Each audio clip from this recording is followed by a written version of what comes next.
Hello and welcome. You are now looking at the inside of a WordPress installation. And WordPress is a website builder that operates on the basis of posts, pages for more permanent content, and then widgets for static content.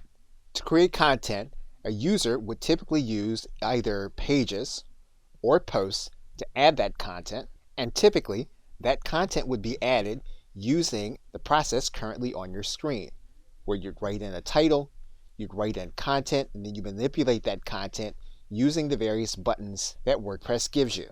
However, WordPress has now created a new editor to create and manipulate content. They've given that editor a different look with different features and an entirely different interface. That interface is called the Gutenberg editor.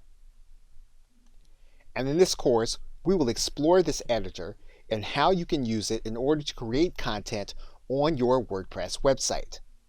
We'll visit how you can use all of the major content containers called blocks and how you can manipulate them on your page.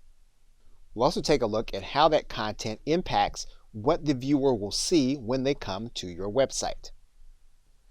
So in the next two videos, we'll go over the basics of installing your WordPress website and then the elements of using WordPress, most of which it's likely that you may already know.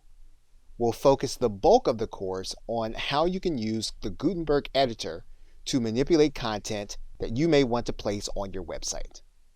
Okay, so with that, thanks, and I'll see you in the first video.